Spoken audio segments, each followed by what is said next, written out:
The Rap Roundtable. Yes, sir. The Rap Roundtable is back on deck with another installment of Monday Night Raw. It's been a while since we called it that, but y'all know what it is. It's your boy Jaw here alongside the Rap Snob, alongside Deep Balance, alongside Yo, Tito, your guy. You know what I mean? Hit the like button. We need about 500 likes on get him each up. and every video.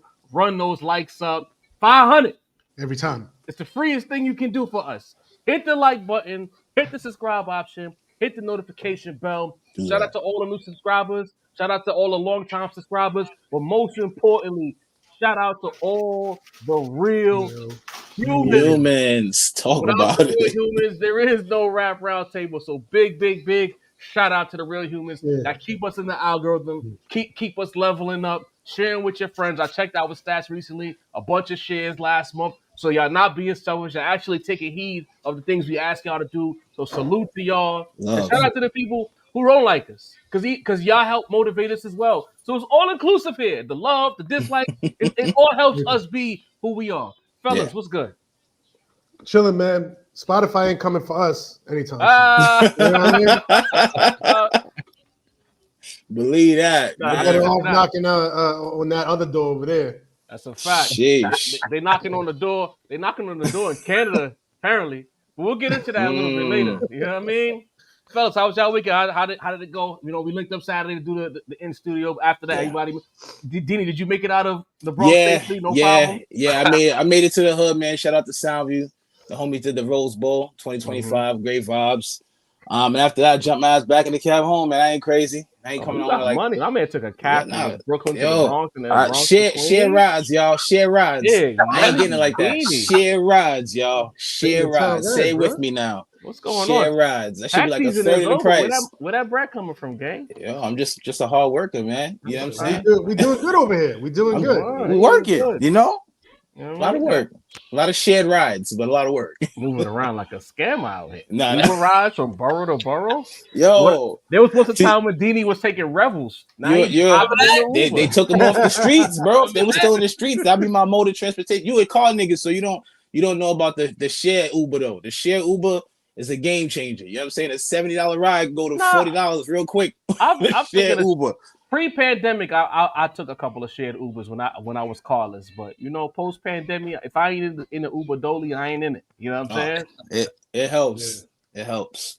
That's a fact. Let's get into this conversation, though, fellas. Y'all did a hell of a job on Saturday, you know, with my sabotage and all, of covering the new Drake leak. Drake the streamer, you know, pretending to be a streamer to roll out new music for the Iceman album. A lot of people take issue with the name, but I think that's a fly name. I think that's a fire name for a project, Iceman. You know what I mean? I don't get the hate for the name. I'm gonna be honest. Like I've seen so many tweets like, "Yo, what a terrible name for album." What's wrong with it? Like, I think that should fire. Bro, like the biggest Drake detractor in the world. I have no problem with that title. That shit is fine to me. Talk about it, Sin. The joints come out. You know, some of the visuals are a bit silly. Jeremy Cole, one of our A1 supporters, is saying that Iceman is a gay Marvel character. You've been trying to make that connection for a couple of weeks, Jeremy. Come on, bro. Iceman was straight for mad years before they made him gay, like last year. This is what I was saying. When did that happen, bro? Like, relax. Come on, man. Come on, man. We putting that on Aubrey now? Like, come on, man. Jeez, but anyway, let the hate flow I'm through you putting that on Bobby Drake. I'm an X-Men fan. That's crazy, bro. Yeah, Bobby Drake, the Iceman. Makes sense if you think about it. Jeremy Cole said it was 2016. Shit, I don't read comics, but I only heard about it last year. Part itself. But it's like, at the end of the day, the songs come out, and Aubrey is still crying about last year. But he's not crying in the way that we feel is, at least I feel. Let me not speak for the guys. The way I feel, he should be crying. It should be aggressive tears. It should be the tears after you hit your little cousin too hard. Hold on. You know when you hit your little cousin too hard, he start crying, and you want to fight after? It's supposed to be them type of tears, but you still crying sadly. So wait, you still doing the Drake meme from many years ago with the animated Drake meme with the tear. You remember that shit? Yeah, of course. I might have started that shit. I don't know. Maybe. So the situation at hand leads me to believe that Aubrey is in fact still spiraling He can't shake it. No matter what he does, he just can't seem to find the right formula to just move on with his life. So, Macito, for this episode, I come to you first. Is your boy in the embassy spiraling at a place to where he'll never be able to properly bounce back like Danny suggests he might be able to? The unpopular opinion of Beanie. It's getting popular over here, Danny. I'm not gonna I wouldn't say this is spiraling. No. Spiraling is, duck lips on IG.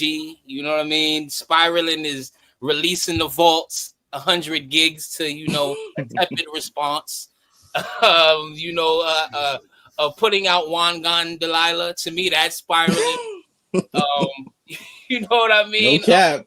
Putting out an R&B album, you know what I mean, that people are still debating whether it's actually R&B, and then releasing the single without the artist that you released the album with, that might be spiraling, amongst a bunch of other things, you know what I mean? But I gotta say, this, of all things, is Drake in his mode. So I'm not gonna say he's spiraling here. This is Drake actually showing why his fans should be endlessly defending a lawsuit online. You know what I'm saying? It's showing why people are anticipating the record. It's showing why, he's still a big deal, because I know, the numbers are the numbers, right? But people never differentiate how much of that is recent and how much is catalog. So it is good to release something, and you see the shit, #1 Apple Music, #1 Spotify. We will talk Spotify later, ladies and gentlemen. But to me, this is Drake actually doing what he's supposed to do. He's releasing music. Drake and his feelings, like, some days I feel like how Jog feels, and some days I don't, right? Some days I do want to hear, Drake, how you say it, Jog? Throw the Frank at these guys, bro. You know what I mean? Open the Frank stand. Fuck out of here. You know what I mean? You know what I'm saying? Sometimes I do want to hear Drake, you know what I'm saying, get on his, on his Hot 9-7, 2 a.m.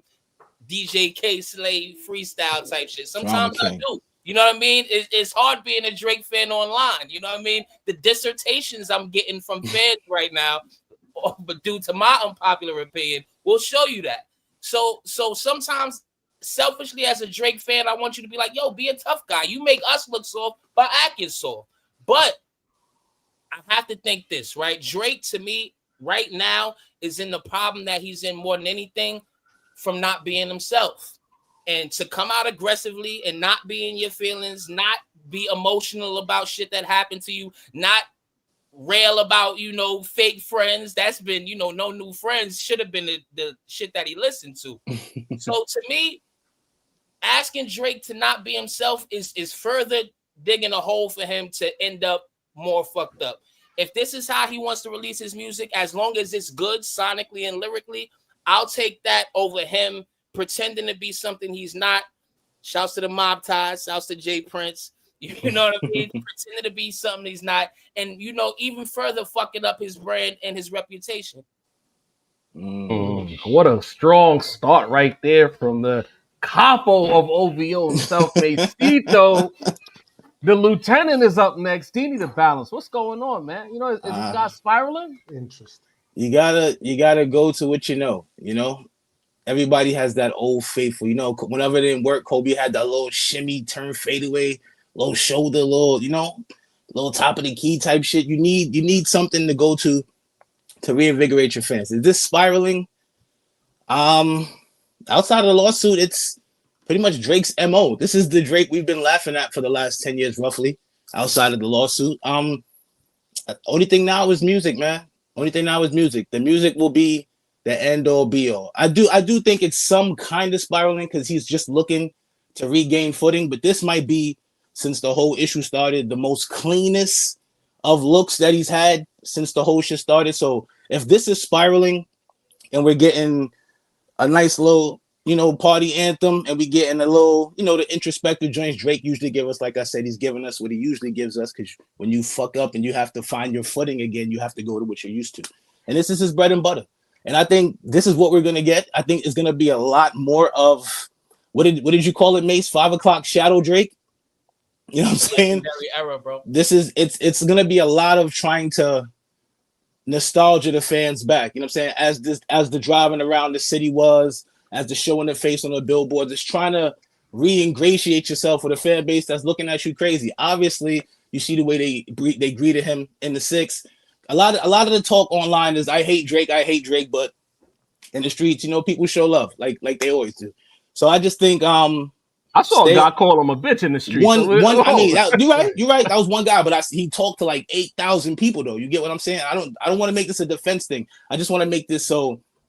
As far as the outward spiraling, this isn't too much different than any other Drake we've seen outside of the lawsuit. The pictures with guns and finger guns and standing with the goons and throwing up the little 6 hours and shit. This is not too much different than we've always seen. I think this is on brand, which for him may be a good thing. Maybe this is what he needs to be on brand, I guess, because all these other personalities just ain't working out. To say the rap song, the floor is yours, and you are already disgusted. I'm excited. I see the look on his face. I don't even know if I really have all that much to say, honestly. Like, if you're excited for me to like go in on Drake, I've spazzed on Drake so many times in the last year that like there's nothing much more new to say from me. You know what I mean? I can't find too many new words to describe everything that he's doing and everything that he's projecting out there. But I do think that this is still part of an overall spiral. I think it's going to be a long spiral. I think it's the same way that Kendrick played the long game in this whole battle, this whole back and forth over the years with Drake, and basically checkmated him, you know, with playing the long game. I think Drake is going to spiral for just as long. Jarv, I remember you mentioned that you liked What Did I Miss, or you liked his approach to the new music that he's putting out because you feel like he sounds angry, right? You know what anger is? It's the second stage in the stages of grief, bro. Oh no, we got 3 more stages to go, bro. Acceptance. It took him an entire year. Wow. From last summer to this summer. He's been in denial. He's been in the denial stage for a whole 12 months, bro. 12 plus months of denial. He's finally now getting to the angry stage. He's finally now saying, you know, fuck all the fake friends, which he's been saying for the longest anyway. So I don't even see like how anybody's excited about him calling out fake friends when he's been doing that shit for, I want to say like at least 5 to 10, somewhere between 5 to 10 years. At least, you know what I mean? And so, no, everything from last summer, from the 100 gigs to the Wagwan Delilah and all the features that he was that he was trying to be a part of, Camila Cabello, that shit flop. There was one other one that I can't, off the top of my head, I can't remember right now. But like, basically, that whole thing about like, you know, it's gonna be summer vibes now. That was a whole year ago. Complete denial, really fully thinking that he could just go back to the regularly scheduled program, right? And that shit has lasted up until now. You know what I mean? Sure, he put out the album with Party Next Door. Nokia did happen. It was a little hit, you know what I mean? But here's the thing. I could give him credit for Nokia being a hit, but it was I feel like it's a short-lived hit. I don't really see the energy around that song the way I was seeing it a few months ago. You know what I mean? And for Drake, that's got to be concerning because when Drake used to put out a Nokia, that shit used to ring off for like 2 years. Yeah, crazy. You know what I mean? Now it rang off for 2 months. You know what I mean? So he's got to be concerned on his side, but he can't let on that he has any sort of concern. You know what I mean? He's just going to double down on basically everything. And this is the other part that bothers me.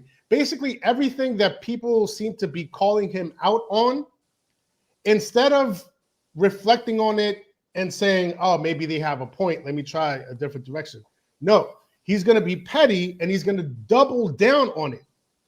Right? To the point where, like, we don't want to see tough guy Drake. Let me put 100 guns in front of my mansion. Bro, like, he's been in denial this whole time. He's finally now getting to the anger stage where he's letting out his anger on LeBron or DeMar DeRozan or whoever the fuck else is a fake friend around him. And I don't know, it might last another year. It might be a year of angry stage Drake till we finally get to bargaining and then full-on depression and then hopefully one day acceptance. But this is a long road ahead for Drake because he just now got to stage 2. He's got 3 more stages to go through. Pray for that man. Pray for that man. Wow, Sin. Well, you know, Sincere with the wonderfully elocuted dissertation right there. We love to hear it. For me, where I'm at with this situation is he's 100% spiraling, and it's like, for me, that the spiral kind of harkens itself in that he doesn't even realize his hypocrisies and inconsistencies surrounding said spiral, right? So, you know, like Sincere kind of pointed it out. Oh, it was summer vibes. In the midst of you getting punched in the back of your head walking out of a venue, you want to go drop a wall on Delilah in a Spanish song. You just assumed that everyone would just get off of what we were on a year ago, and that'd be that. When that didn't work, you tried to get tough with the No Face record. Because, you know what I mean? It was all right. It was cool. Was it No Face? When he was in the mall, am I correct? I want to make sure that I'm accurate here. You good. I'll put it this way. For a music fan, it was a good song. But did it work on the Drake scale? Not so much. Didn't do what it was supposed to do. The party album was supposed to work. Because you got to remember something. When we talk about things, and sometimes we don't do the best job of explaining that as a podcast, when we grade specific artists, we're grading them on their scale, not on a general scale. So on the Drake scale, and the Drake scale alone, nothing he's done has landed to the peak of said Drake scale. It's been like, if the Drake scale is at 10, I would say like Nokia maybe was like a 4 on the Drake scale. No Face was like a 2 on the Drake scale. And it's like he keeps trying and he's trying and he's trying to it now. You're here trying to metaphorically say that everyone has weapons pointed at you in this music video for What Did I Miss? But at the same time, you're trying to give off a certain kind of rougher exterior to the point that I'm almost willing to bet that the person that told you was a bitch when you was in the truck was probably a plant for him to just react that way. You know what I mean? Because I don't trust anything this guy does. Like, he hasn't been in the right frame of mind since he got on to believe that Universal chose another guy over him in a renegotiation ploy to devalue him.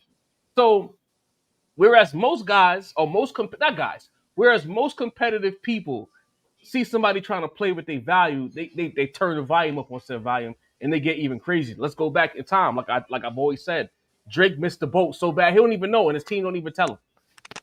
When you was in the middle of that Kendrick Lamar situation and the world had decided that you lost, you were supposed to crash out all wax and tell everybody to suck your dick because I carried you niggas. That would have spawned so many different types of conversations that it would have been the vigor and the volatility of that conversation would have led to even more layers of conversation. Kendrick, if you threw the Frank at Kendrick would have spun back for maybe the other 5 stocks. You know what I'm saying? He just kept thinking that he treated it like it was a nightmare that was sometime and not understanding you were at war, my friend. And you tried to fight. First, you tried to be aggressive, passively. Then you tried to counterpunch on some defensive Floyd Mayweather shit, but you never once truly got aggressive in a situation. Meanwhile, Kenny got on spiked Timberlands, kicking you in the back. Everything Kendrick did got blood. He drew blood with every connection. Every connection he drew blood. There was no pitter patters. I'm trying to get you out of here, right? Now you crying about fake friends once again. And it's like, bro, when are you going to figure out that in all actuality, outside of your OVO circle, and maybe a handful of other cats, right? How many people really do like you, bro? You ever thought about that? If you crying about fake friends this much, at some point you got to hold that mirror up and look at yourself. If every time you meet a new friend group, remember I always talk about crew hoppers. If you always meet a new friend group and it ends the same way over and over and over again, maybe it's you. Maybe it's something about you to where people just don't jack you like that. We know Chubbs is your guy. We know 40's your guy. We know those guys in your inner circle and a bunch of those white dudes you used to rock with before you became a full-time black guy as a rapper. They rock with you. You know what I'm saying? Damn it, man. But all of these famous people that you cry about, you never put up enough of a buffer to where you could control the situation. Like, all right, you want to be cool with LeBron James, but you acted like a fan around LeBron James. Like, there was no time in my history, much younger, when I was like the uber Jay-Z fan at his peak, that I've sat and I looked at him next to Jordan or talking about Mike, I felt like Hov was a fan. It was like, this is Hov, and he's dope enough to be next to Michael Jordan, not Hov fanning out next to Michael Jordan. We've seen you on camera fan out over Braun. We've seen photos. We got the podcast of Did I Let You Down? You got this man tatted on you, bro. You're a fucking fan. You don't think, and that's the thing, let's go behind closed doors even further. When you meet, when you don't know for sure if niggas is really your friend, when you leave that room, niggas is laughing at you, bro. They talking about you, gang. You got this man. Does Braun have a Drake tat? I don't even know if Braun got a fucking Bronny tat. What are we doing here? Like, when you move that way and you two aw shucks and fucking goofy, of course you got fake friends because you're not positioning yourself to be respected. Everything is transactional. Everything is transactional. We saw that in the great rap war last year. All these niggas you did music with, gave hits to, was prepared to kick your back in the first chance they got to because they didn't feel sorry for you or felt like, you know what, that's my guy. I feel crazy. You and Rose made magic together and he immediately called you white boy. First chance he got. he was holding that white boy in for a long time. I know, bro. The energy behind it was crazy. Because again, like, boom, when you in a room with niggas, right? And let's take it to the rap round table level. There's a certain guy in the pod space who used to do reaction videos about things that we said on his pod, right? But when you would ask him, like, yo, what's up? He denied it. But when we was around that guy in person, we all felt the same way about him. We knew, like, Yeah. So when he finally revealed himself to be corny, it was like, nobody was surprised. We were more annoyed than anything else, but we knew in real time when he was around us. Imagine Drake being around niggas like T.I., niggas like Rose, whoever else, all them Young Money niggas, fucking Future and his man, all these street niggas. You can smell it. I mean, he walk out the room, they laughing at us. Like, come on, bro. That's all I'm saying. Like, tell me if I'm tripping here. I just feel like you have fake friends because they never liked you to begin with. You know what I'm saying? Yeah. And you need to start focusing on yourself. Stop acting like the girl who got dumped. This is hurt X energy. That's where we at right now. Jilted lover vibes. Energy. You still on the socials throwing subs, and you still have yet to get aggressive. When we gonna get aggressive here? So you spiraling. You gonna cry all the way to Iceman drop? It's gonna be 15 songs of tears? Or you gonna finally get aggressive and say, y'all niggas rode my coattails for years. I gave all of y'all niggas hits for years. I was the rap stimulus package for years. I gave niggas careers for years. At no point has he said that. He just cries, I did so much for you guys. How could you? Oh, come on, bro. Imagine me doing favors and that shit happened to me. I'm not crashing. I'm crashing bad, bro. I digress. Y'all can take it away, man. I mean, you spitting, Job. Cooking. Yeah, you cooking. Everything you said, I agree with 100%. I think the thing with Drake is that he just doesn't. He's put himself in a position where he doesn't want to give the satisfaction to people. You know what I mean? Like I said, like, you know, in my earlier take, like everything that people seem to be putting him down for, or like critiquing him for, or criticizing him for, he's like, oh, word, I'm gonna do it twice as much now. You know what I mean? Crash out. Fuck that. Because that's just the type of person he is. Like, he's like, yeah, you're not gonna tell me what to do. I'm gonna do what I want to do. And if you don't like it, then that means I got to do it twice as much now. Plus it was working. Plus it was working. That's, like I said, you're gonna go back to what you're used to. Right. That's where he's at. So, you know, like, it honestly, to this day, I'm shocked he ever gave us the Scary Hours 3. You know what I mean? That he let the community, you know, the culture bully him into the point of giving us those 6 songs. I'm shocked. I'm still shocked to this day. And to this day, it's still that was a hard 6. Maybe y'all can bully him into making a great album. It was look, that was a better 6-pack than his actual 6-pack. You know what I mean? And the problem is how you know, like growing up, like you was a stupid. Because most of us, we know when niggas really don't fuck with us like that, or we might even be hypersensitive and be dead wrong, and niggas might actually jack you. Like for him to be this blind for this long, what is it like? A now what 17-year career of being an industry nigga. Plus he was an actor in Canada, and you don't know when niggas really don't like you. You know what I'm saying? You spread yourself thin, pause, for all of these artists, and all you could do is cry about it on wax. You was running behind Braun, and the first time Braun had a chance to be around the more lit nigga, he did it, and he kept doing it. When GNX dropped, the nigga mouthing his lyrics. What a hoe. Like to me, if I was Drake, I'd be calling this nigga a hoe. I wouldn't call him a dick rider. I would call him a hoe, bro. Like, you a hoe ass nigga. You been with me all this time, and this what you do, bro? You know, I look at it, you know, you speaking a lot of truth, y'all. You too, Sin.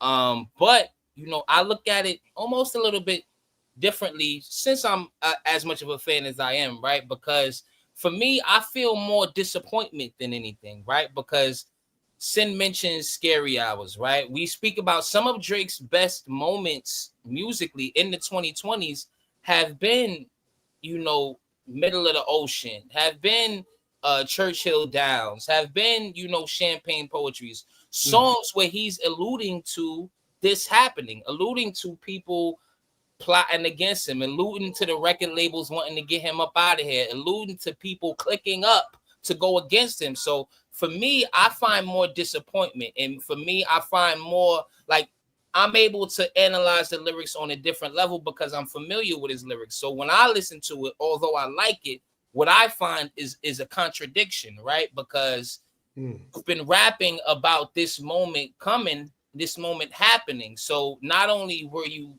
seemingly unprepared, but you also are still rapping about the thing that you said this was going to happen. So now it happened. You can't rap about being shocked that it happened. You know what I mean? So for me, right. that's where my difficulty comes in, being a fan and being a listener. You know what I'm saying? Yeah, and to that end, like, where was the preparation? Like, where was, you know, right? Because a lot of people, a lot of us who thought that you had an excellent chance to win this was partially because we thought you would be a lot better prepared for it. You know what I mean? We knew Kendrick was a monster. Kendrick was, you know what I mean? Kendrick been doing this shit for a decade as well. You know what I'm saying? So a lot of us thought that, well, the guy that's been rapping about expecting this to happen, he got to have some shit up his sleeve. You know what I'm saying? Like, but apparently not. So it's like, yeesh. He played it too cool. It's like when you know you're the popular guy, you know, like you just feel like I don't have to do as much as the other guy because I'm just the popular guy. I'm the guy of the hour. So I think he thought I think every one of y'all, everything y'all said is right, and it is working kind of like in stages of grief. I think it's gonna take a lot more for Drake to hit that stage. I think right now he's like a nigga going to the club and the joints is fucking with him. Then he pops out after all this, and the joints is still fucking with him, but not as much. He might have to go to the club and see everybody like, yo, get the fuck out. They might need to see people laugh in his face. That's to what Jarv says, as opposed to behind his back. For him to be like, yo, like, this is the acceptance level that Sim was talking about, but they really not fucking with me. You know what? To Jarv's point, fuck y'all niggas. You know what I'm saying? You, and you would not even be on this type of level right now if I didn't give you that 1 or 2 songs that just put you on everybody's radar. You know what I'm saying? Maybe that is the final stage that you talk about, Sandy. Just maybe not there yet. 1 year detracted from being on top for 10 years. It's a difference, but in terms of time, it don't equate. You know, you're just figuring I just got to get that one step back on track and I'll be back in the race. It's not looking like that though. It's looking more like, yo, I might have to go back and change the whole format in order to do this because what I'm doing right now is not grabbing onto the people, bro. You gotta get the people going to use, you know what I'm saying, Hov and the Kanye reference. I think now he's starting to see it, but he's just not there. I think it's going to take a lot more. It's going to take a lot more of those Jarv type cooking rants. It's going to take a lot more sense saying, yo, I can't even believe you gave us a fucking Scary Hours. We didn't even think you had it in you. He's going to need more of that to muster up that energy you're talking about. And the reality is he has rabbit ears. as you just mentioned, Scary Hours. Scary Hours was a product of everybody Cooking. in unison saying, what is this fucking album? Yeah. It's not what we want. All of a sudden, the Scary Hours special edition joint dropped like maybe a couple months after the album dropped. And what did he do on that? 5 out of the 6 songs, he was rapping his ass off. I said that was another reason why I was like, oh, if he could do this, when the Kenny shit eventually happens, and he was talking how, again, if you go back to, I think it was the Stories About My Brother and even Evil Ways, he was talking to Kendrick all the way back on that joint. Like rapping. Nobody, like, some people were surprised at like that, but then it's like, even us to a degree. But it's like when I went back and I listened to all these things and now I put the detective ears on, Stories About My Brother, that Kobe line, we thought he was talking to Ye, he was talking to Kendrick. You know what I'm saying? Evil Ways, that's why J. Cole kind of ducked out the way, because J. Cole was really a pawn. Evil Ways niggas was talking hot. Hella hot, bro. Go back and listen if y'all care to. But to another point, somebody said, I'll put his comment up here, give him this credit. Because I didn't look at it this way at all. He was saying that he disagrees with me, and part of his problem is he feels like he's old because he gave people hits, clout, et cetera, and maybe that's another thing too, but it's like, if that is the case, that's all the more reason to crash out. Regardless of what it is, trying to prove that you unbothered and then crying on wax about people turning their backs on you and not saying, oh, fuck all of y'all. You know what I mean? Like, even lie.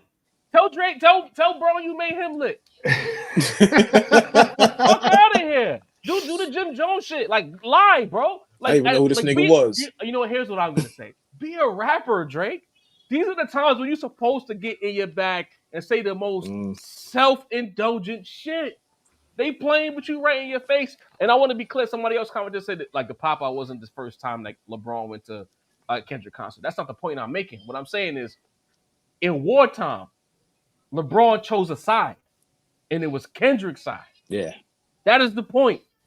As soon as Kendrick was super lit in a way that you could say he's more lit than Drake, where was this guy at? In a suit, mouthing the lyrics at the pop-out. The pop-out was the celebration after the war. That was the Ewoks at the end of fucking episode 6, nigga. The Ewoks and the fucking Chewbacca niggas was dancing.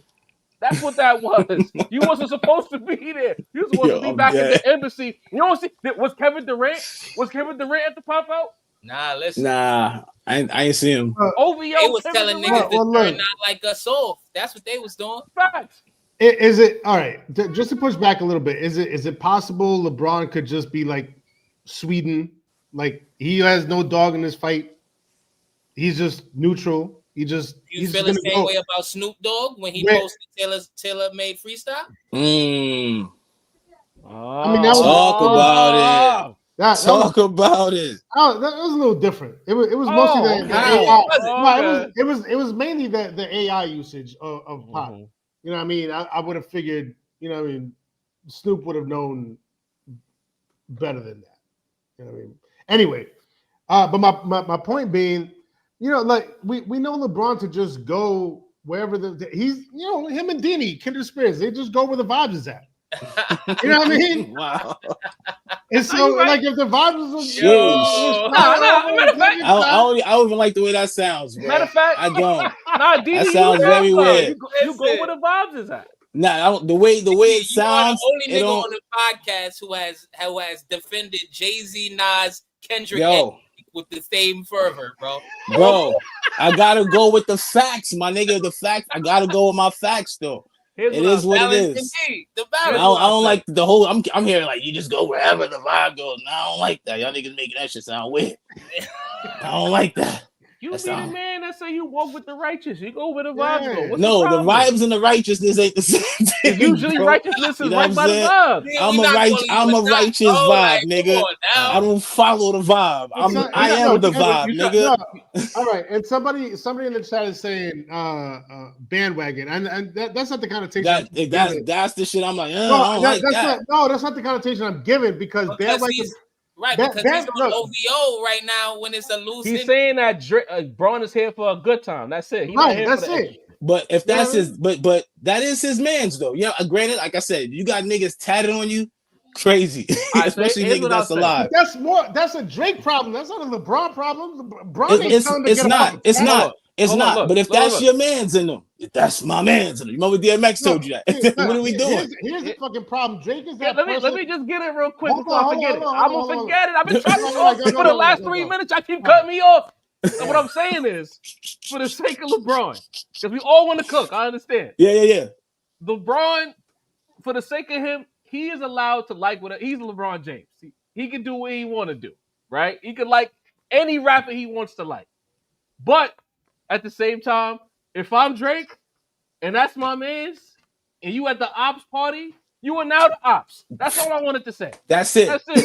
That's it, bro. I kind of feel that. But my thing is, Drake is that person that believes that the friendship or the relationship or the connection is really deeper than what it is. Sin, and we all know a person like that. You ain't. I don't got you tatted on me, like Sin, that. but I ain't gonna let you go outside, bro. No. But that's what I'm saying. Like in his head is like, yo, I got this tat of Braun on me. Like this is like we like this, but that's you. He ain't get a tat of you on his body. You right. My You know thing what I is mean? this. He My don't thing feel like But that we not gonna about act like you. them niggas wasn't cool though, Sin. We not They gonna was do that. cool. They was cool. I'm not saying We on barbershop shows asking if we let each other down type shit. This is a different type of time. Not each other. See, this is we can't use that like generic verbiage. It wasn't each other. It was one nigga said it to one nigga. It was in one direction. Wow. And that's the problem. Damn. Drake always projects these like deeper relationships onto these other people and thinking it's always going to be reciprocated. And when it's not, it's a problem. That's a him problem. That's nobody else's problem. My man pulled up to the Raptors game to stare at DeRozan. Let's remember that. My thing is this. Like the thing is like true. yes, to a degree, right? But this is why I say I'm too much in the weeds to 100% defend Drake. That's why I got beef with Club Paradise. Got beef with me, even though I'm the embassy guy. Club Paradise be saying I don't defend him enough, but it's because I'm too far into the weeds. Because listen, how can Drake feel this way? Didn't Drake infamously let the Golden State Warriors practice at his house while they were in the middle of an NBA Finals with LeBron James? Like, do we not forget this? This is true.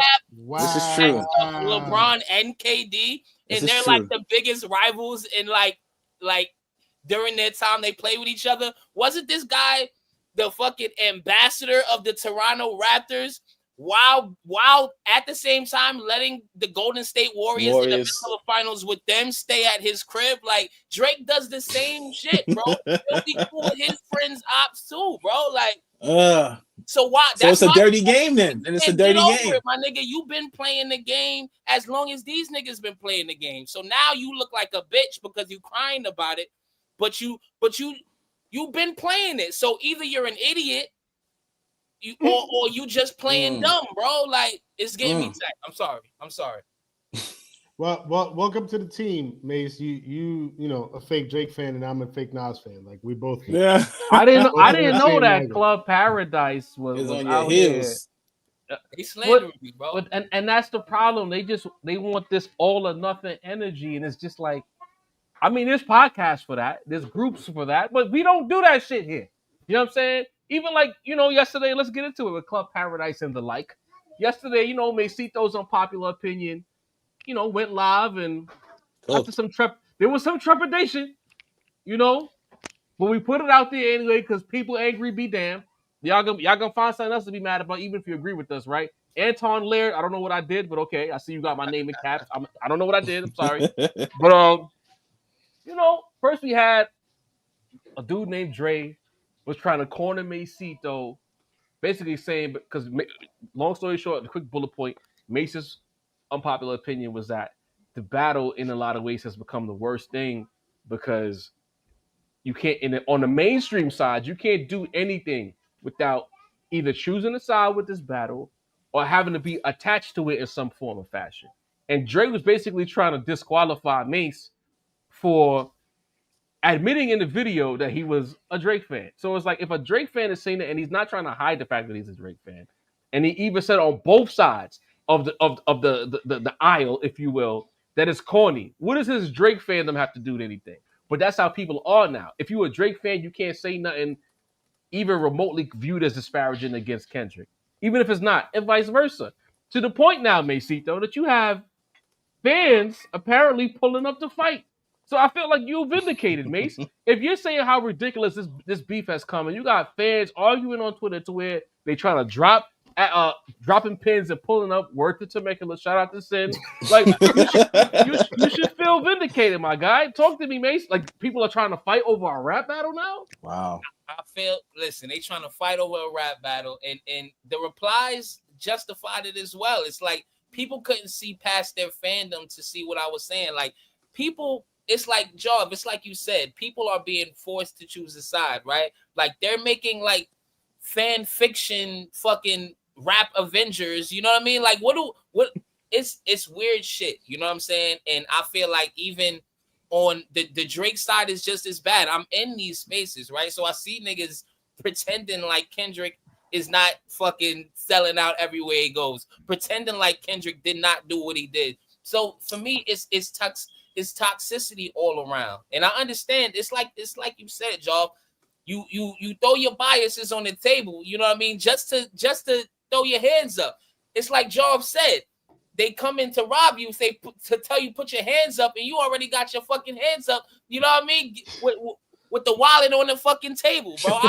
You already get the bread, bro. You got it. Well, Screaming gotcha when you already admitted it. Like, bro, I already know what the vibe is. You know what I mean? You know when you're on Maury and they say, well, he didn't take the lie detector test. He already admitted to it. That's me, bro. Like, you know what I mean? You know what I'm saying? So it's just I noticed the toxicity on both sides. And it's no, I don't want you to think it's a reflection on some sort of negative feelings about Kendrick.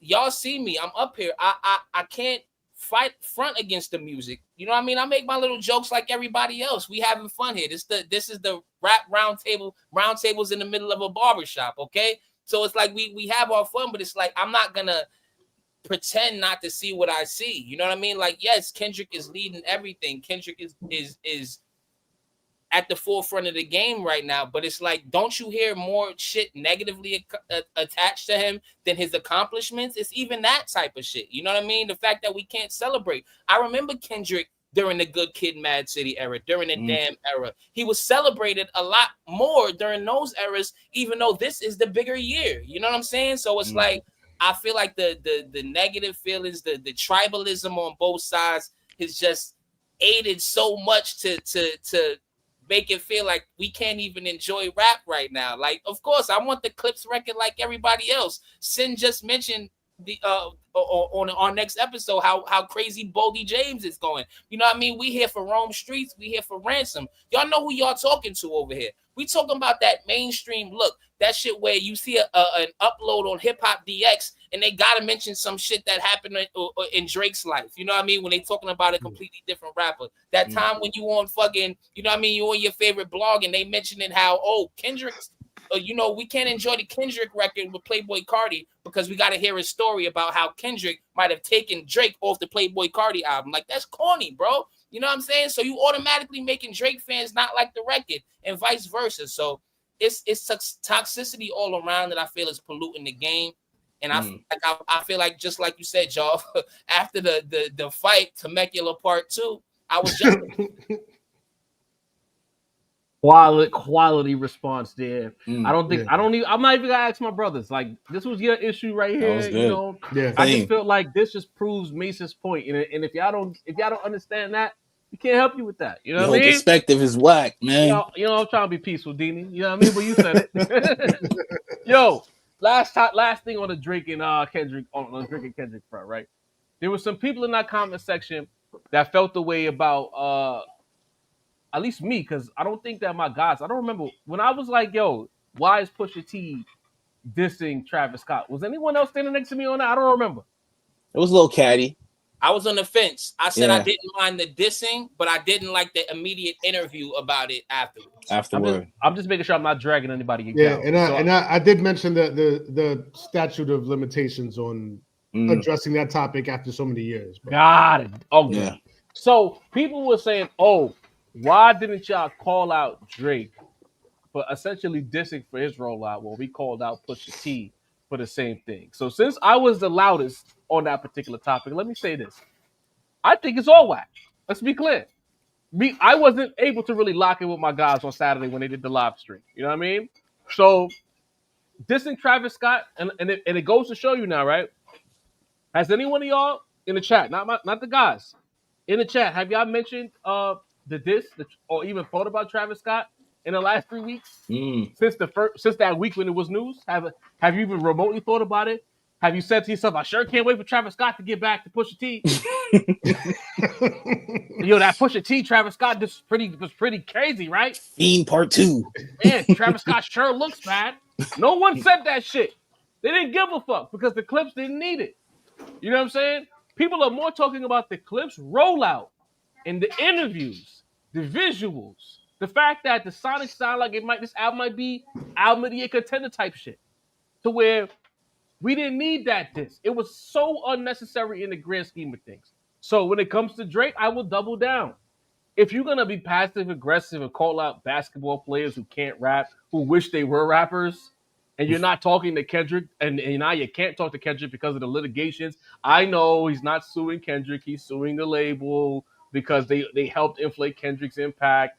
But the impact that you're suing is songs like Kendrick Lamar, which have been proven that the impact is real, but we'll get into that in a second. So I think all of that shit is corny. If you're not getting in the ring with a person in your weight class, if you're either punching down or punching adjacently, I don't want to hear that shit. Just put the music out. You know what I mean? So yeah, that's my opinion.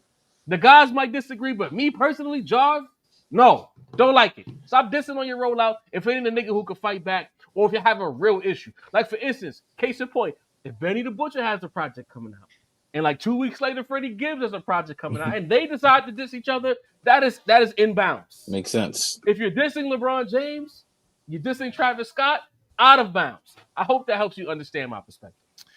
Yeah, and to me, it's again like the whataboutism, the you know what I mean, this person did the same thing this person did, and now all of a sudden it's like they're both on equal planes and there's no context surrounding it. Like we have to pay attention to the context because this shit gets me tight every single time. We're over a year into this Drake and Kendrick saga. It's only natural that if Drake puts out new music, we expect him to mention something about it. Shit. That Job wants him to go all the way in. You know what I mean? Job wants him to just take the take the boxing gloves off and just like go. I'm almost offended, Sin. I'm almost that sentence. I'm almost offended, bro. Yo, Cook said that was hilarious. Hey, all right, crazy. But yeah, like we're gonna expect Drake to have some mention of Kendrick or the situation or the aftermath of what transpired a year ago. You know what I mean? Yeah. The thing with Pusha T or the Clipse, but specifically Pusha T and Travis Scott, that shit came out of left field. Who saw that coming? Who knew that that Pusha T had that big of an issue with Travis Scott? You know what I mean? So there was no precedent to that. You know what I mean? There was no anticipation of that. There's no context surrounding that until he went on the interviews and broke it down. Put the context in its proper place. You know what I mean? Now, to me, I'm on the other side of the interview issue. I don't mind the interviews and him putting the context in it because I feel that helps. I'm like, all right, now I understand why you went and dissed him in that song. But to say that these are now two equal situations that are on the same plane, I hate when people do that. You know what I mean? They just take the one factor, the rapper disses other rapper, and now all of a sudden, all the factors surrounding it are immediately the same. No, they're not. There's so many myriad of factors surrounding the situation that makes them different situations, and people need to understand that. Real quick, Tasha Mac, T Mac, I'm not necessarily singling out Pusha T. I'm just saying, in the midst of his rollout, that's what happened. Am I not supposed to talk about it? I don't understand. If it happened recently, and that's the main thing, and then Drake just did it this weekend, which makes his thing the main thing as well, I'm gonna talk about it. I don't know how you can consider that singling out. If I decided to cherry pick some shit Pusha T did 6 months ago, and not talk about the other niggas in the singling out, but if it's in the midst of the news cycle and it's corny and unnecessary, I'm gonna say as such. My energy the same for everything. I don't even know why I be asking me why I think the way I think. When my responses are generally consistent across the board. But we gotta move on. Everybody hit the like button if you haven't by now. We got 794 people in here right now. Ooh. Hit the like button. Hit Real the like humans. button. Hit the subscribe option. Hit the notification bell. Lock in with the Rap Roundtable. LP pulled up in here and he said he was not notified that the live was on. So Wow. LP, if you haven't by now, see, Tasha Mack, this is an example of singling out. I'm talking to LP. LP, if you haven't hit the subscribe option and the notification bell, because we know you subscribe, pardon me, but if you haven't hit that notification bell by now, hit that. You know what I'm saying? LP, what up? LP been Rookie of the year, man, in the podcast game, you heard? Yeah, he's the OG with us, man. And if he wasn't notified, there you go. You know, That's crazy. There you go. So everybody doing bad. Hit the like button, run the likes up. We need 500 likes on each and every video. The likes keep us in the algorithm. The likes help us meet even more people who are of our ilk, who like the cloth shit that we like, who like to laugh, who takes they simultaneously take hip hop seriously, but not seriously at the same time. You know what I'm saying? Yeah. So help us continue to grow the brand. We're approaching 22,000 subs. We're trying to get to 30K subs by the end of the year. And each and every like, each and every subscription, each and every time you hit the notification bell, it helps add to those numbers. So lock in with the Rap Roundtable. Shout out to all the real humans. Shout out to LP putting the work in. I'm gonna put it on Wax Feet right now. I'm gonna be your agent, LP. LP need a full-time spot on that podcast. Talk about it. LP need to be, because he wasn't running point guard. He was definitely playing the two. And I think that'll be a strong addition at the two guard position for that podcast. So if y'all listening out there, LP at the two. The Rap Roundtable sanctions LP being a full-time member. Salute to that, because that was a hell of a quality performance. Tripled up. Face Famous says he be finding out about the live by accident. I never get notified. See what I'm saying? Y'all hit the notification bell. It'll help you out. All right, let's move on, guys. Since it's Rap Time, because you're the guy who takes notes. We suck at that shit. You're the best at that. Spotify puts out a list. Well, maybe not puts out a list. Someone found the list. I don't want to put that on Spotify because they go through a process where they find the artists who have inflated stream numbers, and they go out there and they essentially wipe all of those botted streams. And we have a lot of notable artists, people who you would think probably don't need to be botting on said stream or on their streams, looking real funny in the light. So to say the Rap Snob, can you help us or let the people of the chat know who are the artists who are out here, botting it up, going to New Delhi, not tapping in with the real humans? Well, look, man, you gave me that wonderful intro, and I'm here. Oh, there you go. I found it right at the buzzer. Oh, there you go. There we go. Gave me just enough time to find it. Thank you, John. So fan Spotify Snapshot on Twitter. Shouts to them at Snapshot Spotify. They put out this tweet that said Spotify has once again performed its monthly stream removal. Here are the artists who experienced negative updates yesterday from tracks seen in our data. And presumably this is Spotify is going through and wiping all the bot activity out of the data and the metrics, right? And there were a lot. They basically put a graphic up. There's a lot of people in the graphic, but as far as rap artists, how this affected hip hop artists. I see Lil Baby in there. I see Nicki Minaj in there. I seen Aubrey in there. I'm looking through it. I see somebody in there that looks like a rapper, but I don't recognize him. He's one of these newer guys, so I'm not sure. Eminem is in there. I just spotted him now. Wow, that's crazy. And as far as I could tell, Yeah, as far as I can tell, that's really that's the extent of the rappers.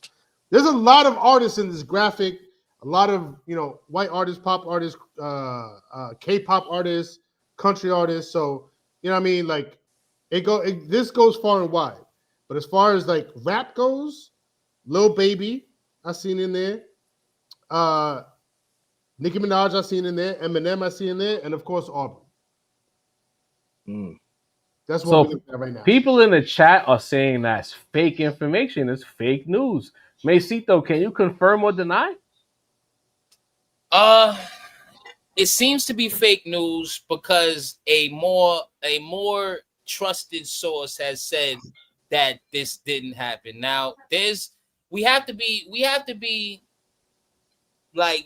responsible here, right? So on the surface level, I would say it can't be, it's not 100%, right? But this person acknowledges that they are a fan account, you know what I mean? And they do the research themselves. Now, somebody who does their own research and gives out information that I expect you guys to trust, I cannot just say fuck this person just because they're a fan. You know what I'm saying? If they're saying they did the research themselves, then unless you go do the research behind them to say it didn't happen, then we cannot just say, even as a Drake fan, I'm gonna say that we cannot just say that they didn't. You know what I mean? They did their own research. I do my own research. I respect that. But there were other sources, other fan accounts that said it's not true, right? Hip Hop All Day, an account we trust, also a fan account. That's the thing. All these accounts that y'all tweet from, Chart Data is a person who does that. That's not some, company. You know what I mean? Unless it comes from Billboard or fucking RIAA, then all of them are fan accounts. And all of y'all spew information from all of them every day. So while no, it can't be 100% trusted, I'm also not gonna write them off as a person who does the same. Well, I'm gonna go out on a limb, and you know what? I'll fall and bite the bullet if it ends up happening. And I'll say I believe that data primarily because of Lil Baby and the fact that he had a strong first week. No singles took off. No visuals took off. In fact, that album has completely vanished from any conversations involving rap. I'm not sure what chart is on, if any. Is it even on the Apple Music chart? I just don't know. And the fact that we talked about it here and people tried to accuse us of not knowing what we were talking about, only for that album to fall by the wayside, and there's no Lil Baby interview. There's no motion. There's no shows. There's no concerts. There's no nothing. I'm going to believe everything that Sincere read. So that's real information. All of these people with inflated numbers to create emphasis and presence, I believe that shit. And you can clip that. If I'm wrong, I'm wrong. But I'm willing to take the L. And frankly, just like we said, like you'd say Drake, Eminem, Nicki Minaj, Kanye West, these are some of the most popular artists of all time. And from what we told you guys from the beginning, when we first talked about bots, where we spoke about it from, we said, listen, popular artists, this is going to happen for. So it's like, I don't think, if it is true, I don't think you should be shocked either, to be honest with you. Like these, you know what I mean? Like, go check some of these artists' YouTube comment section, bro. It's not a human being, my nigga. Like, come on. And so much of these artists is whether it be the recoups and all that is like dependent on album sales and all that stuff. So there's a lot of incentive to boost these numbers. Makes you look better as an artist. It gets the stock up. Makes more people might want to listen for this many people listen to it. I want to listen to it. So I understand why people do it, but to see Eminem doing that shit to me is crazy because you would think a person like Eminem wouldn't have to. Lil Baby, I totally understand. Ever since that, the one that had Hey on it, it's been kind of like slow motion since that album. Nicki's trying to regain footing.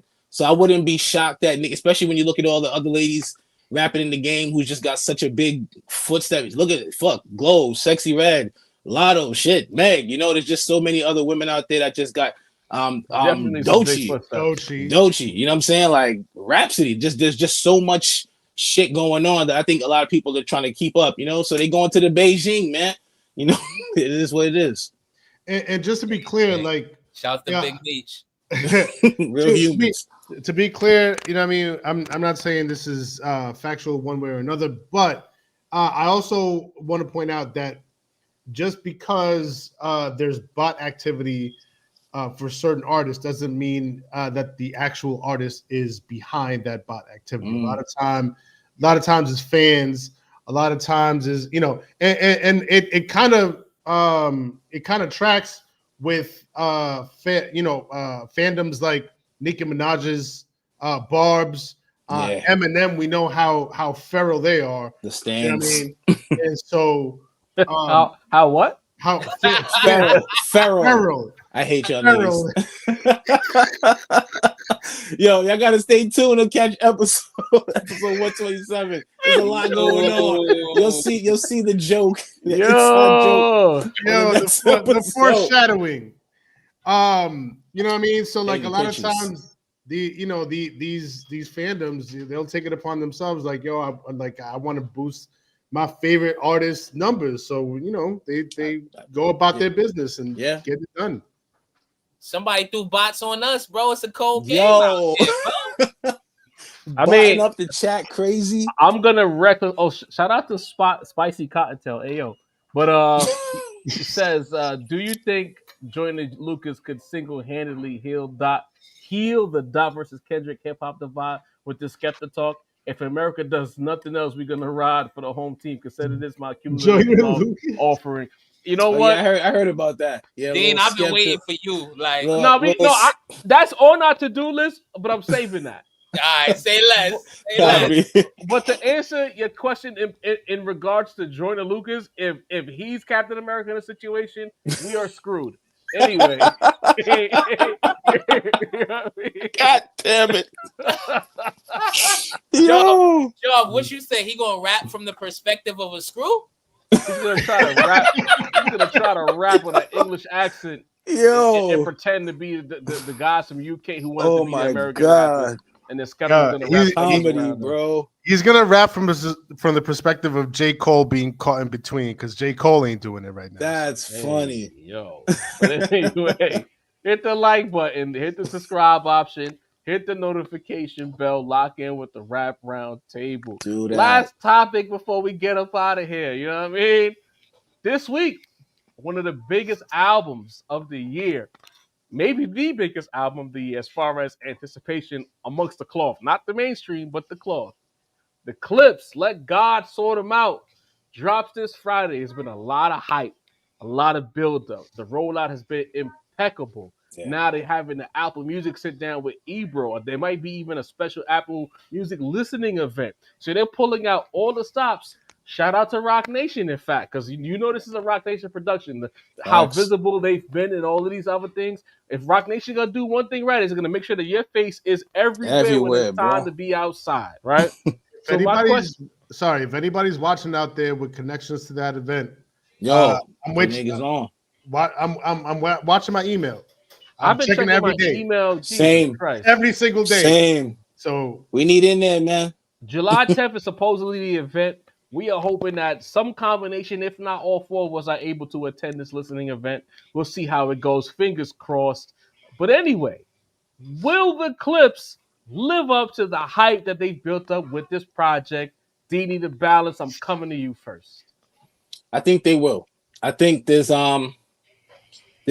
been too much machine behind them to fail on this one. I think between Louis Vuitton, Pharrell, Hove stepping in, getting them off of Def Jam. There's so much elite, you know what I'm saying? Elite hip hop just surrounding this whole album. Def Jam, Rock Nation, Pharrell, just all the missing pieces. Got Kendrick on there, potentially a Nas verse, potentially a Hove verse. It's I know their last one didn't sell a lot. What was it, probably like or Pusha T's drink, probably like 50, 60, but something tells me this one's gonna be a lot better. All the spark behind the album, bro, like fucking like conversations and interviews inside the Louis Vuitton store, bro, on 57th, like crazy shit going on. Shout out to Ebro, shout out to Apple Music, shout out to Low Key. But I think some incredible lyricism is coming our way, as I will have no doubt from those two brothers. The lyricism will never be an issue for me. It's more like, what does the body of work sound like together? And from their past music, it's already on point. But what you've been hearing from these last two singles, bro, like, they just seem reinvigorated. I feel like I haven't felt this energy since like Hell Hath No Fury. And every time they go through some label S shit too, the album's always fire. You know what I'm saying? So they're going through their label shit with Def Jam to get over to Rock Nation, like how they was going through it with, I think it was Vibe back in the days, you know. So it's Jive, my fault. So it's starting off with all the perfect little steps, you know what I'm saying? But there's just so much like intensity behind it. Like my pause, my niggas look good, they feel good, the energy looks good behind everything. Like it just seems so grandiose. My nigga, but my like niggas I'm feel talking good about is like crazy. Louis from head to toe, like they're always high fashioned, they're always just like in high gear, rolling around, and like they're not driving fucking Bentley, like Benzes and shit. They're Bentleys, Rolls Royces. They just, everything looks grandiose. And I've been saying the music, the thing we've been missing the most in music is like the grandioseness of it all. You know what I'm saying? The immenseness of the music. And I think we're gonna get that. Yeah. Sincere, talk to me. To continue with what Dini just said at the end of his take, the grandeur of it. It feels big. Pause, please. Pause. Yeah, immense. I'm going with immense. The two of y'all have just been really ridiculous. My bad. My bad, gang. Immense. Global. But it just feels, immense is a good word. There's just there's a feeling around it. There's an aura around it. You know what I mean? I feel like it's more, there's certainly hype. I mean, like the rollout, all the interviews, the Louis Vuitton stuff, the runways, obviously there's a lot of hype there. But beyond just the hype, there is still, I feel like, if there can be at this point for this project, I still feel like there's an organic aura of feeling there. You know what I mean? And that just comes from the execution of the music, the raps, the visuals. Pharrell in his bag. You know what I mean? I'm gonna keep saying it till I'm blue in the face. So Be It. That's one of the best beats I heard in a goddamn long time, bro. I had no idea that Pharrell still had that sort of soundscape in his bag. You know what I mean? To find out now that it might not be on the album, it's not on the track listing because we have Crazy. So Be It Part 2. You know what I mean? They might be trying to do like a Jay-Z Dead Presidents Part 1 and then Part 2. I don't know what's going on there.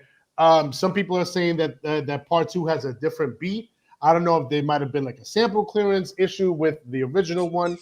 I don't know. But So Be It goes crazy. To me, song of the year so far. You know what I mean? On top of instrumental of the year and visual of the year. The trifecta. So to me, the fact that they are executing, right? Beyond the hype, beyond all of these other factors surrounding it, they are still executing. So to me, I think they're gonna pull it off. I think they're gonna quite easily have the album or project of the year when it drops this Friday. Ooh, big! Sincere has planted the flag. He's not backing off of it. That. Sorry, Bomani. Sincere, it's not backing down. And if you're familiar with what happened with the Rap Roundtable and Bomani Jones, we talk about that on this Wednesday's episode, which turns, it's at 127, which airs at around 7:30, somewhere in that vicinity. We know a lot of y'all are on Twitter. Y'all found us on Twitter or y'all follow us there, so y'all know what's going on. Sincere's planted the flag, and we strike back at Bomani Jones this Wednesday. Macito, can they live up to the hype? You muted, gang. You're muted. Y'all. I had one line of thinking, but Jarv, you might have asked the wrong question. Will it be better than Sir Lucius Left Foot? I don't know. We gotta think about it. But for me, yes. If are they gonna fulfill the hype? Yes. And it's simply because the Clipse does not put out whack shit. I could have not heard a song. I could have not heard a single. I could have not seen a visual. I bet on the odds, and the odds are that the Clipse are going to perform. It's happened when they came out of nowhere, like Lord Willing. It's happened when they had all of the pressure on them. Hell Hath No Fury. They've done it on a mixtape level. They've done it on singles. They've done it on features. One of the sure bets you can make is that the Clipse are going to drop dope shit, no matter the producer, no matter the features, no matter the album. Okay, so are they going to fulfill the hype? I always tell y'all when I put up my parlays, I'm not like Deanie. I don't expect Jordan Clarkson to drop 45. I know that Jokic is going to drop a triple-double. Okay, I bet on what happens. You know what I mean? So with the Clipse, yeah, are they going to perform? Absolutely. Because when I say that, you also have to admit that the shit that they've dropped thus far has been very impressive. The rollout has been extremely impressive. The looks have been crazy. You know what I mean? So, if I got to say, are the Clipse going to drop hot shit? Listen, you know what I mean? Do McDonald's burgers sell, my nigga? Like, it happens all the time, right? If it didn't happen tomorrow, I'm just going to have to be wrong. But, yes, are the Clipse going to fulfill the hype? 100%. Great. Mesito, right to the point. Idle Gray. It's not a matter of rap fans having a one-track mind. It's about the fact that this project is a event album. Of course, it'll be other projects that drop, but it's just like movies on a random Friday or the Friday when the Fantastic Four drops. There's going to be other movies that drop that same day, but the Fantastic Four is the event release that will have most people talking. And listen, like if you're gonna be a fucking member of the fan police and wag your fingers and wear that tight ass uniform, bro, go somewhere else with that shit. Let fans be fans. That's the point of it. Not that's low key a problem in hip hop. Be a group of niggas that's always trying to police how fans want to be excited or how they react to a certain thing. And if you want to police fans, you in the wrong fucking business, nigga. Put that uniform on and go somewhere else. You know what I mean? Michael Brown, yeah, we got into it with Bomani Jones. He took issue with Sincere's unpopular opinion about the Clipse. And he tried to call us something that we are absolutely not. But again, tune in this Wednesday to find out what happened. You know what I mean? As for the Clipse living up to the hype, it's a tricky situation because I feel like the last 3 Pusha T involved projects. You know what I'm saying? So that's what was the joint? 2018 Daytona. Oh God, we got a bot in here. Great. Gotta get them. Real humans only. Oh my God. And then he's trying to, tie in the ice with immigration to Drake. Like, look, leave us out of that. You know what I mean? Proving my point even more, guys. Thanks. Wow. Shout out to Hudson. What up? But yeah, the last 3 Pusha T projects is Almost Dry, Daytona, and now the Clipse album that he's involved with have all been equally hyped. But then when you go to the chart data, because part of the hype is as far as how is it going to perform. Now, I know a lot of us probably don't care about the chart data, but the hype, they're doing all of this promo. I hate to break it to you guys. I know y'all was going to listen to the Clipse album anyway, but they're doing all of this promo for the motherfuckers who probably wouldn't listen to the Clipse album. Mm-hmm. Right. I know it's a tough pill to swallow, pause, but it is what it is. So from that perspective, will it live up to the hype charts wise? No, I don't think so. I don't think it's gonna get 100K first week or 120 first week because that's just never been what the Clipse do, what Pusha T does. Well, I think it'll live up to the hype critically. As far as critical acclaim goes, I think this is gonna be one of them type of albums. I think that as sharp as everything we've heard from Malice in particular, even going back to Pusha's last album, has been very sharp. The beat selection, Ace Trumpets, even though I personally don't love Ace Trumpets the way others might, so be it. I'm still holding out hope that So Be It will be there once it is fully unveiled. But even the So Be It Part 2, the little snippet of the beat that we heard for that shit sounded hard as well. Crazy. So it's like, I think critically, this album will 110% live up to the hype. And I think it's going to be one of them albums that we're going to be talking about come Grammy season, and especially come the end of the year. We talk about albums of the year, all-time status, et cetera, et cetera. Sincere's going to have his point proven, I believe, when this album lands. That's my opinion. You was about to say so? I thought you was about to say something. That's why I got out. Oh, no. I muted because my dog was barking. But copy. Shout out, Marty. Like and just to add a cherry on top, like on top of their own execution, the Clipse You know, what I mean, Pusha T, Malice, Pharrell. Mhm. Those features, man. When that full Kendrick verse hits the timeline, Yeah. when That's a everybody stimmy. That's a stimmy. Yeah. I when forgot about that. That's everybody gonna go when crazy. everybody types out every last word of that Kendrick, and we know it's gonna be a long verse. We already hear it. We already feel it. Like it all like it sounded like he was about to go off on a whole like crazy dissertation. You know what I mean? So when every last word of that verse hits the timeline, then on top of that, we got Nas on there too. You know what I mean? So it's like the Fab Nas Lava. fandom is gonna be able to, bask in that glory. You got Stove God Cooks on it. So all the underground, overground Griselda heads are They gonna covering bask a in lot that of glory. bases. You Yeah. know what I mean? Ab Liva for the the re-up, all the re-up Which gang I'm hype OGs. about. Lava. They checking Yeah. every box. Super I'm hype hype. about that lava verse, bro. Every box except for Hove, which I'm still kind of We don't holding know. out Yeah, hope it might happen. that there's Rock an Nation. uncredited Hove feature somewhere on that album. So Which one of y'all say it was on the Scarface, the God Part 3 sample? Which one of y'all said that the whole verse wasn't might me. be something there? That's Was it? not me. it was you, Jarv. That's what I thought Me? y'all said that. No, because the Scarface sample is on So Be It Part 2. Oh, okay. I Yeah. think I didn't even catch the Scarface sample on that. That's crazy. Yeah. That's crazy. Yeah. What's so wait? I think that's the one. Now I gotta go back and go really listen to that for that sample. Yeah, It's because the God Part 3, same sample. Same sample. Not Deep Mm. God Part 3, and that sample is Scarface. It's the same I'm waiting sample. on that G.O.D. one. Father Part 3.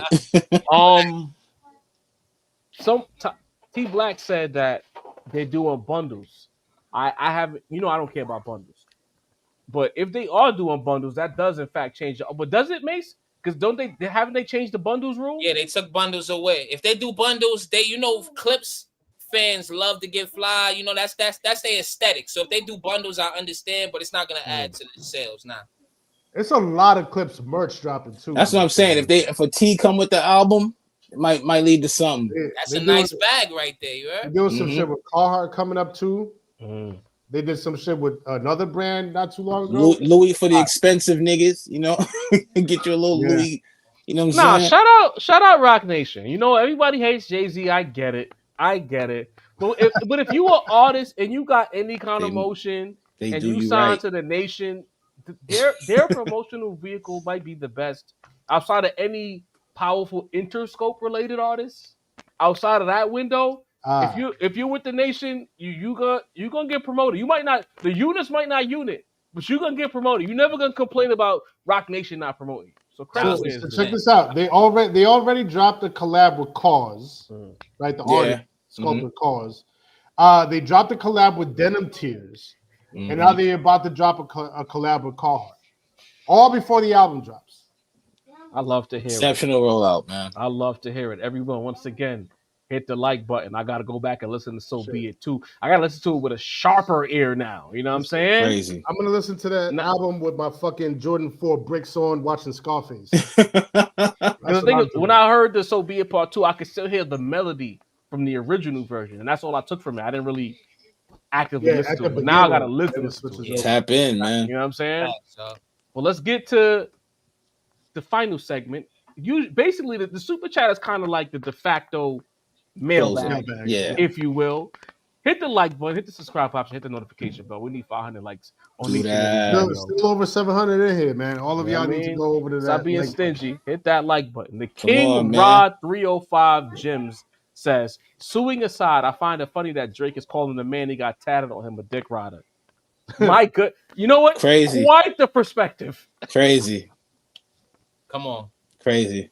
Terrell Evans with a $20 holler says, keep up the good work. Love the variety of views and opinions. Salute. Got to pay my dues. Gang. That's love. You know Appreciate that, bro. Appreciate it. Jeremy Cole locked in with us. I don't give a fuck if you love me. Cap from Ball One. Shout out to Sincere. Shout out to Sincere. That was a Sincere when we first reviewed this shit. Nigga said the first two bars is cap, nigga. King Rod 305 Gem says, one line he says, I don't give a fuck if you love me. A few lines later, all of these friends I lost got to me. Walking contradiction. So I'm saying he's constantly contradicting himself to where he's not even thinking about the attention to detail. He's just looking crazy. He's spiraling. I hate to break it to you. Tina Plummer with a $50 holler says, hey guys, I love hip hop, and as a therapist, Sincere is spot on. Drake has quite a few stages to go. Not sure on my spare time I want to watch him continue to spiral. I ain't getting paid for this shit. Salute to you, Tina. Yo, Tina, beloved. Appreciate you. LP the homie, first round podcast draft pick extraordinaire says Drake lost the respect he's been chasing, and the numbers won't change that. I bet he would rather flop and get the hip hop appreciation than go number one with this bass. You know what, LP? That's a strong point. Yo, not according to that Apple Music contract, but I hear you. Well, Scary Hours 3 tells us he knows he still kind of wants it. Down with Dixie, $10 holler says, some woe is me victim rap. Same flow, same 2 auto-tune notes, same typical beat. He should have named this track Reheated French Fries. Ouch. Ooh, damn, down. Ain't nothing worse than Reheated Fries, bro. Social Work chose me with a $5 holler says, if Fighting Irish Free and Nokia had a baby, it would be What Did I Miss? It's a simple regurgitation of Fighting Irish over a Nokia beat. Shaking my head. King Rod says, when T.I. confirmed that his homies pissed on Drake, that ended their relationship. But most people weren't surprised because Drake has been corny.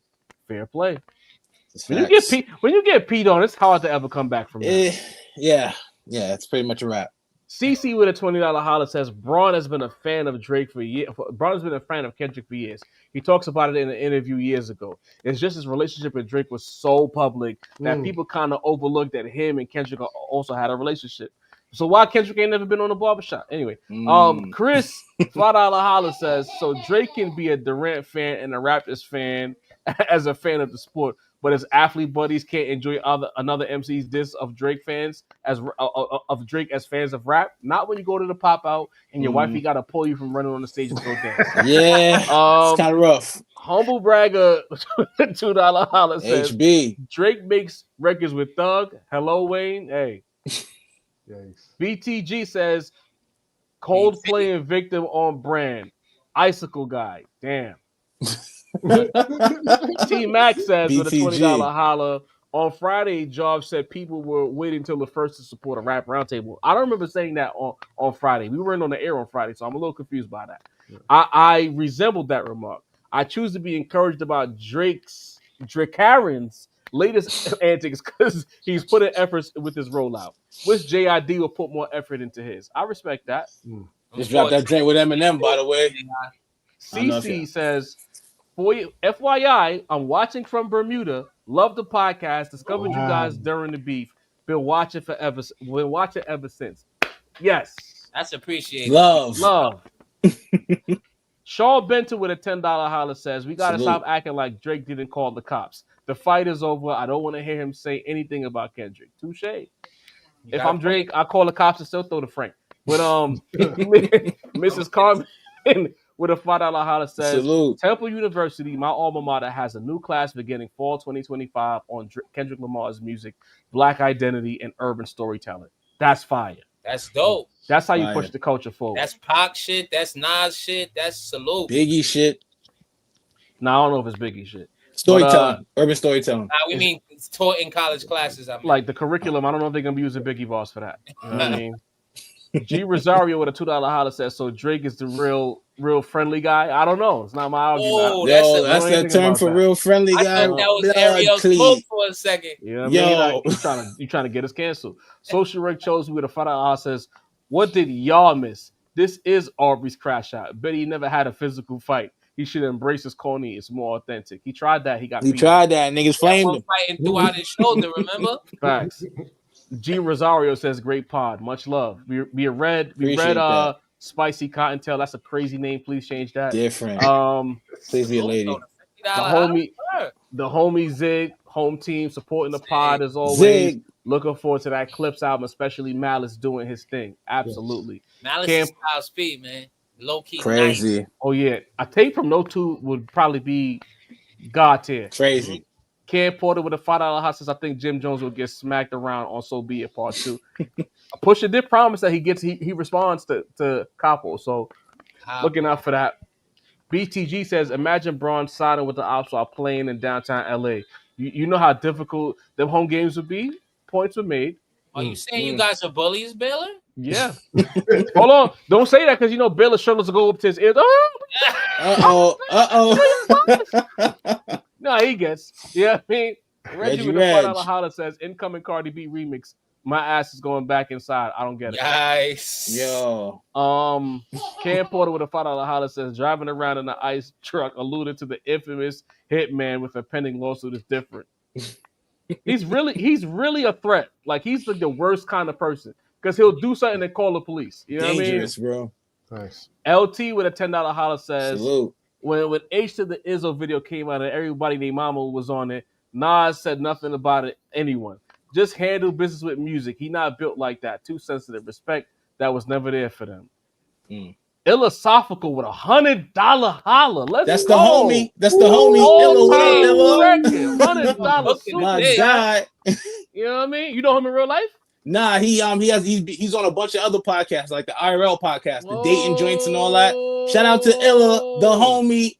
Salute, $100 holler. Yeah, I done talked to him on the gram before. Cool nigga. He says, this is my favorite podcast, hands down. Much needed, authentic, and balanced perspectives from the Mecca. Would love to collab with you guys respectfully. Hip hop lives here, and I like what y'all doing. I love what y'all doing. Illa. Peace and love. Hit us on Instagram via DM. We'll make it happen, bro. We collab with anyone. We don't really care. You know what I mean? Talk to us, Illa, man. We don't act some Diddy like some other pods. You dig? so the opposite of soulless, basically? Essentially. Soulful. Set up samples and all. You know, but this live is coming to a close. Salute Philosophical for the $100 holler. Appreciate all of the super love, chats. Man. Appreciate y'all. Love. Spicy Contel says, I am a lady, so we will rescind that. Love that. You can keep your name. You know what I mean? Keep that. Shout out to everyone who's pulled up. If you How spicy is it now, okay. If you haven't by now, hit the like button, hit the subscribe option, hit the notification bell, and tell a friend to tell a friend. Log in with the Rap Roundtable. Episode 127 drops this Wednesday at 7:30 p.m. Yep. Make sure y'all pull up. D-Need the Balance. Take us home.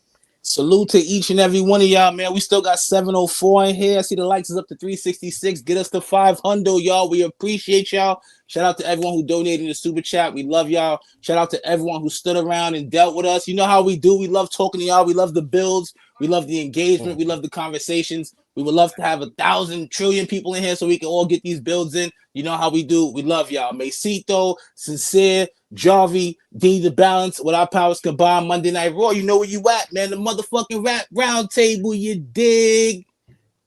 Peace, y'all. And we out of here. Yes, sir.